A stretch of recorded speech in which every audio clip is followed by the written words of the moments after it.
نحمده ونصلي على رسوله الكريم أما بعد فأعوذ بالله من الشيطان الرجيم بسم الله الرحمن الرحيم من المؤمنين رجال صدقوا ما عاهدوا الله عليه فمنهم من قضى نحبه ومنهم من ينتظر وما بدلوا تبديلا صدق اللہ العظیم۔ محترم بزرگوں اور دوستوں، دینی اور ایمانی بھائیوں، سورہ احزاب کی یہ آیت، اس میں اللہ تبارک و تعالیٰ نے بہت ہی اہم بات ارشاد فرمائی ہے، اور کہنا چاہیے کہ اس ایک چھوٹی سی آیت میں ایک پوری نسل، ایک پورے عہد اور ایک تحریک، ایک دعوت اور اسلام کی وفاداری اور جانثاری اور بہادری اور جمع مردی کے کارناموں کی ایک پوری تاریخ اللہ تبارک و تعالیٰ نے اس میں بیان کر دی۔ اور اگر کہا جائے کہ جماعت مجاہدین کے کارناموں کی تاریخ اور تعریف اس آیت سے بہتر دوسرے الفاظ میں نہیں کی جا سکتی، تو یہ بات بالکل بجا طور پر اس آیت پر صادق آتی ہے۔ یہ قرن اول کے مسلمانوں کا اللہ تبارک و تعالیٰ نے ایک نمونہ اس آیت میں دکھایا ہے، اور رہتی دنیا تک کے مسلمانوں کے لیے، قیامت تک آنے والے اہل ایمان کے لیے اللہ تبارک و تعالیٰ نے ایک معیار دیا ہے کہ یہ ایک معیار ہے کہ اس معیار پر جو کھڑے اترنے والے ہیں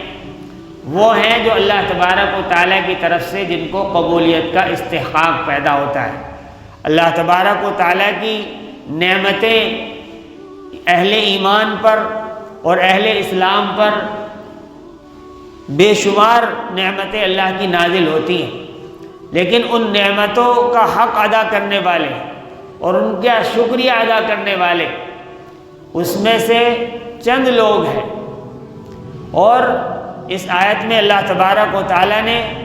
یہ بات بھی صاف فرما دی ہے کہ اسلام ایک عہد کا نام ہے، ایک معاہدے کا نام ہے، اور اللہ تعالیٰ نے فرمایا من المؤمنین رجال صدقوا ما عاہدوا اللہ علیہ، کہ اہل ایمان میں کچھ ایسے لوگ ہیں، یعنی ایمان والوں کی جماعت تو بہت بڑی ہے اور ان کا دائرہ کار بہت وسیع ہے کہ جس نے بھی کلمہ پڑھ لیا ہے تو ہم اس کو مسلمان سمجھتے ہیں، اور مسئلے کے اعتبار سے، فقہ کے اعتبار سے، فتوے کے اعتبار سے اس کو مسلمان ہی کہا جاتا ہے۔ لیکن اللہ تعالیٰ فرما رہا ہے کہ ان میں بھی کچھ ایسے مخصوص لوگ ہیں، رجال، اور اس کا ترجمہ حضرت مولانا علی میاں رحمۃ اللہ علیہ نے جہاں اس کی تشریح فرمائی ہے اس میں کہا ہے کچھ ایسے مردان کار ہیں، کچھ ایسے اسلام کے باوفا اور جمع مرد لوگ ہیں، کچھ ایسے شیر دل اور باہمت اور غیور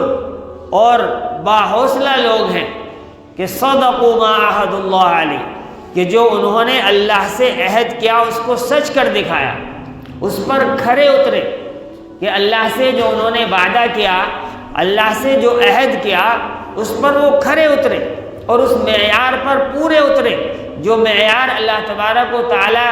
ان سے چاہتا ہے، اور ان سے اہل ایمان سے جس معیار پر اترنے کا اللہ تعالیٰ کا مطالبہ ہے اور شریعت جو تقاضا کرتی ہے اہل ایمان سے۔ عہد اللہ علیہ، یعنی جو اللہ سے عہد کیا۔ کیا عہد کیا؟ کہ جو مسلمان ہے، جو کلمہ پڑھ رہا ہے لا الہ الا اللہ محمد الرسول اللہ، تو وہ ایک اللہ سے عہد کر رہا ہے کہ میں نے اللہ ہی کو اپنا سب کچھ سمجھ لیا ہے، کہ اللہ ہی خالق حقیقی ہے، اللہ ہی مالک الملک ہے، وہی رب العالمین یعنی تمام جہانوں کا پروردگار ہے، پالا نہار ہے، رازق ہے، روزی دینے والا ہے، نافع یعنی نفع پہنچانے والا بھی وہی ہے، ضار نقصان پہنچانے والا بھی وہی ہے، اور الا لہ الخلق والامر، اللہ نے ایک جگہ فرمایا کہ سنو اور یاد رکھو اس بات کو اور اچھی طرح سے اس چیز کو سمجھ لو کہ صرف اور صرف یعنی پیدا کرنے کا حق بھی اسی کا ہے کہ زمین کا پیدا کرنے والا اور انسانوں کی پیدائش کا جو سلسلہ ہے وہ صرف اور صرف اللہ تبارک و تعالیٰ ہی کے ہاتھ میں ہے۔ والامر، یہ فرمایا کہ اس کا نظام چلانے والا بھی، اس پوری کائنات کے نظام کو چلانے والا، اس کا منتظم تنے تنہا وہی ہے۔ الا لہ الخلق والامر، یہ اللہ تبارک و تعالیٰ ہی پیدا کرنے والا ہے اور وہی اس پورے نظام کو چلانے والا ہے، وہی احکم الحاکمین ہے۔ اور یعنی ایسا نہیں ہے کہ اس نے دنیا کو پیدا کیا اور پھر اس کو ایسے ہی چھوڑ دیا اور جو ہے اپنے طریقے پر اور اسباب کے تحت میں یہ دنیا یوں ہی چلی جا رہی ہے اور انسان جو ہے وہ پیدا ہوتے ہیں اور مرتے ہیں۔ نہیں، بلکہ ایک ایمان والا جو اللہ پر ایمان رکھتا ہے وہ اس بات کو اچھی طرح سے اس کو جاننا چاہیے اور سمجھنا چاہیے کہ اللہ تبارک و تعالیٰ کی اجازت کے بغیر، اس کی اذن کے بغیر کوئی پتا بھی ہل نہیں سکتا۔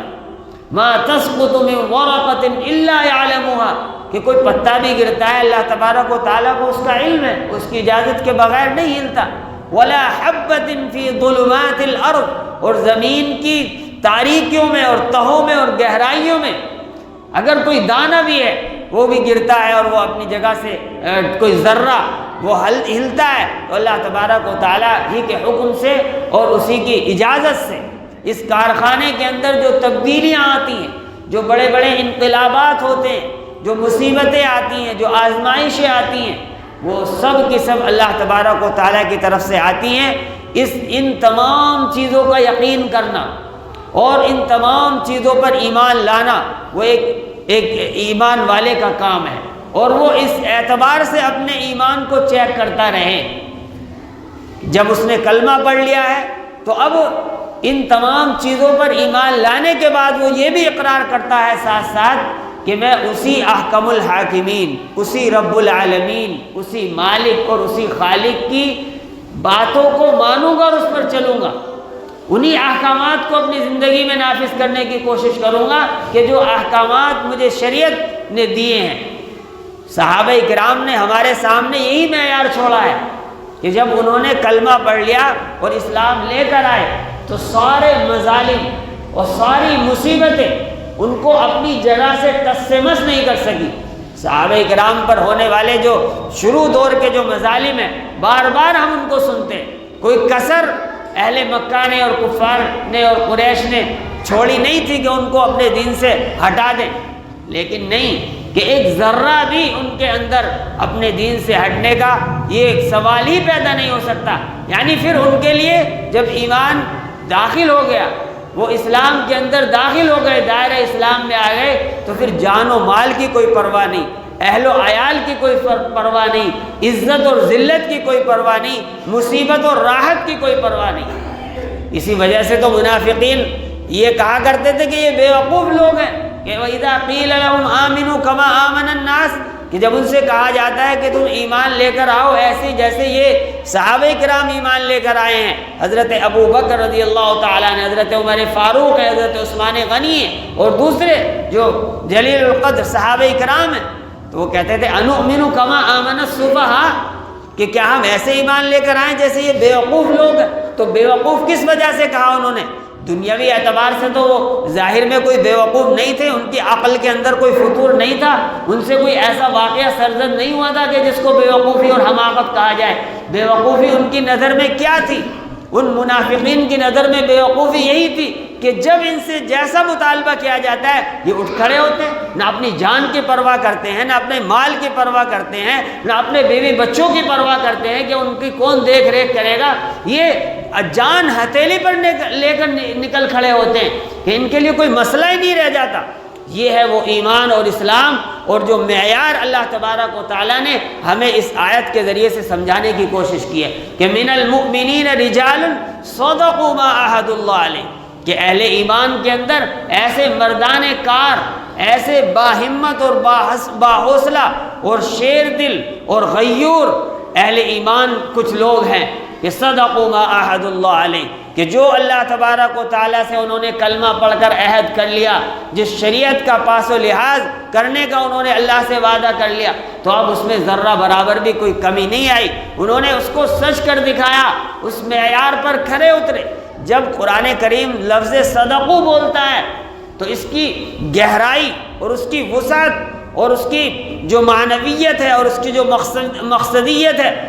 اس کا اندازہ انہی لوگوں کو ہو سکتا ہے کہ جو قرآن کریم پر تھوڑی بہت جو نظر رکھتے ہیں، اس کو سمجھنے کی کوشش کرتے ہیں۔ اللہ تبارک و تعالیٰ نے صدقو کا لفظ یہاں پر بولا ہے تو ان اہل ایمان کی پوری تعریف اللہ تبارک و تعالیٰ نے اس لفظ کے اندر کر دی ہے، یعنی انہوں نے صدقوا ما عاہد اللہ علیہ فمنہم من قضی نحبہ، پھر آگے یہ کہا کہ ان میں سے بعض تو وہ ہیں جو اپنی نظر کو پوری کر چکے، یعنی انہوں نے آخری دم تک اللہ کے کلمے کو مضبوطی سے پکڑ لینے کا جو عہد کیا تھا، اس ذمہ داری کو انہوں نے پورا کر دکھایا۔ انہوں نے جان ہتھیلی پر رکھ کر اللہ کے لیے جان آفری کے سپرد کر دی، اللہ کے کلمے کو بلند کرنے کے لیے، اللہ کے دین کو غالب کرنے کے لیے، اور فسادیوں سے اور شریروں سے اور مفسدوں سے اور مکاروں سے اور عیاروں سے اس دنیا کو صاف کرنے کے لیے انہوں نے اپنی جان اللہ کے سپرد کر دی۔ انہوں نے وہ کلمے شہادت پڑھنے کے بعد انہوں نے شہادت کا درجہ حاصل کر لیا۔ فَمِنْهُمْ مَنْ قَضَى نَحْبَهُ، وہ آخر تک، آخری دم تک اور مرتے دم تک وہ اسی پر ڈٹے رہے۔ اور اس کے ذریعے سے یہ بھی بتایا اللہ تبارک و تعالیٰ نے، جیسے حضرت خالد بن ولید رضی اللہ تعالیٰ کے سب سے بڑے اسلامک کمانڈر اور جنرل اور فوجی کہ جنہوں نے کتنی جنگیں انہوں نے جیتی ہیں اور ان کو اللہ تبارک و تعالیٰ نے فتح مبین ان کے ہاتھوں پر نصیب فرمائی ہے، اور کتنی وہ خطرناک جگہوں کے اندر گھسے ہیں اپنی تلوار کو لے کر، لیکن اللہ تبارک انہوں نے فَمِنْهُمْ مَنْ قَضَى نَحْبَهُ اپنی ذمہ داری کو پورا کر دیا، اگرچہ میدان جنگ کے اندر شہادت ان کو نصیب نہیں ہوئی اور وہ اپنے بستر پر انہوں نے آخری سانس لیا ہے، اور اس وقت وہ یہ بھی ان کے بارے میں یہ جملہ مشہور ہے، انہوں نے کہا ہے کہ بزدلوں کو یہ معلوم ہو جانا چاہیے، بزدلوں کو یہ معلوم ہونا چاہیے کہ جب اللہ تبارک و تعالیٰ جس حالت میں اللہ تعالیٰ نے موت لکھی ہے اسی حالت میں اس کو موت آئے گی، کہ میں نے کوئی موقع ایسے نہیں چھوڑا جہاں پر شہادت کو نہ ڈھونڈا ہو، کہ میں فوجوں کے اندر گھس گیا، کفار اور مشرکین کے صفوں کے اندر گھس گیا، کوئی پرواہ نہیں کی جان کی اور نہ مال کی نہ اپنی کسی بھی چیز کی، اور کتنے بے شمار زخم ان کے پورے جسم کے اندر تھے، لیکن ان کی جو موت آئی ہے وہ بستر مرگ پر آئی ہے۔ تو وہ اللہ تبارک و تعالیٰ، اور پھر ایک پوری طویل فہرست ہے ایسے لوگوں کی، ان کے ذریعے سے اللہ تبارک و تعالیٰ نے فتح نصیب فرمائی ہے۔ اور آخر میں جو ہے وہ صلاح الدین ایوبی رحمۃ اللہ علیہ، کہ جن کے ذریعے سے اللہ تبارک و تعالیٰ نے قبلہ اول کو عیسائیوں سے آزاد کرایا ہے۔ ایسے مجاہدین کہ ان کے کارناموں کی تعریف اللہ تبارک و تعالیٰ نے اس آیت کے اندر فرما دی ہے کہ من المؤمنین رجال صدقوا ما عاہدوا اللہ علیہ، کہ اہل ایمان کے اندر کچھ ایسے مردان کار ہوتے ہیں کہ جو اللہ سے عہد انہوں نے کیا ہے کلمہ پڑھنے کے بعد اس کو پورا کر دکھایا۔ انہوں نے اپنی دنیاوی زندگی کے اندر بھی، انہوں نے اپنے عقائد میں بھی، اپنے معاملات میں بھی، اپنی معاشرت میں بھی، کیونکہ اسلام صرف اور صرف کلمہ پڑھ لینے سے وہ مسلمان نہیں ہو جاتا، اگرچہ جیسا کہ میں نے کہا کہ اس کو مسلمان سمجھا جائے گا مسئلے کے اعتبار سے، فتوے کے اعتبار سے ہم ظاہر پر حکم لگائیں گے، لیکن اسلام کا مطالبہ اس سے آگے کا ہے کہ وہ عقائد میں، عبادات میں، اپنے معاملات میں، اپنے رسم و رواج میں، اپنے شادی کے موقع پر، اپنی خوشی کے موقع پر، اپنی غمی کے موقع پر، وہ صرف اور صرف وہ اپنے رشتہ داروں کا، اپنے گھر والوں کا، وہ ان کا خیال نہیں کرتا ہے کہ فلاں لوگ کیا کہیں گے، یہ وہ سوچتا ہے کہ شریعت کیا کہتی ہے اس موقع پر، چاہے لوگ لان تان کریں، لوگ کتنا ہی تانا دے، لیکن میں اس موقع پر وہ کروں گا جو شریعت کا مجھ سے مطالبہ ہے۔ اس لیے تو کہا صحابہ کرام کو کہ ان کو وہ بیوقوف سمجھتے تھے کہ ان کے لیے کوئی پرواہ، ان کے لیے صرف اور صرف اللہ کا حکم ہے۔ ہاں، ایک مسلمان کے لیے، ایک ایمان والے کے لیے صرف اور صرف اللہ کا حکم ہوتا ہے۔ سارے رسم و رواج، ساری لوگوں کے طور طریق اور ان کے اپنے بنائے ہوئے قوانین وہ ایک طرف ہیں، لیکن جہاں پر شریعت کا حکم ہے تو شریعت کا حکم مانا جائے گا، وہ چاہے کیسے بھی حالات ہوں، چاہے ان پر کس طرح سے کتنا ہی بڑا ظلم ہو رہا ہو، ایسے حالات میں بھی اللہ کا نام لینا، اپنی شریعت کو تھامنا، چاہے ان پر بم برسائے جا رہے ہوں، چاہے ان کے گھروں کو ڈیمولش کیا جا رہا ہو، چاہے ان کو توڑ کر رکھا جا رہا ہو،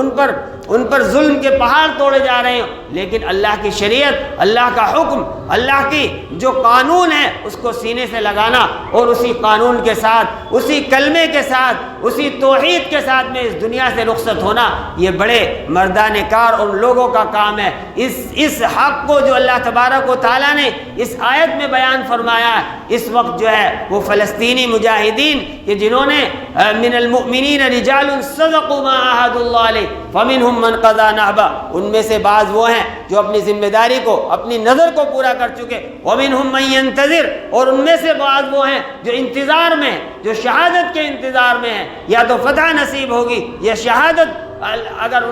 ان کے لیے دونوں ہاتھوں میں جس کو کہا جاتا ہے کہ لڈو ہے، اگر شہادت ہے تو اللہ تبارک و تعالیٰ کے یہاں جنت اور ہمیشہ ہمیشہ کی کامیابی ہے۔ دنیا میں ان سے پانی کو بند کر دیا گیا، لیکن وہاں پر حوض کوثر پر اللہ تبارک و تعالیٰ کے دست مبارک سے وہ جام کوثر نوش فرمائیں گے۔ لیکن وہ غدار اور وہ منافقین جنہوں نے یہودیوں سے معاہدہ کر رکھا ہے، جو ان کے غلام بنے ہوئے ہیں، ان کے لیے ہے تباہی اور بربادی، خسرت دنیا والآخرہ، اس دنیا کے اندر بھی نقصان ہے اور آخرت بھی ان کی برباد ہو چکی ہے۔ وَمِنْهُمْ مَنْ يَنْتَظِرُ وَمَا بَدَّلُوا تَبْدِيلًا، کہ وہ اہل ایمان کہ جنہوں نے ذرہ برابر اس شریعت میں، اللہ کے حکم میں کوئی تبدیلی نہیں کی، وہ انتظار میں ہے، اپنی شہادت کے انتظار میں ہے، اور وہ اس انتظار میں ہے کہ اللہ تبارک و تعالیٰ ان کو اپنے دین میں کام میں لے لے، اپنے دین کے لیے قبول فرما لے۔ اللہ تبارک و تعالیٰ ہمیں بھی کچھ دین کی خدمت کے لیے، الہ کلمت اللہ کے لیے کچھ خدمت کرنے کی توفیق عطا فرمائے۔ وآخر دعوانا الحمدللہ رب العالمین۔ جو سنتوں سے فارغ نہیں ہے سنتوں سے فارغ ہو جائے۔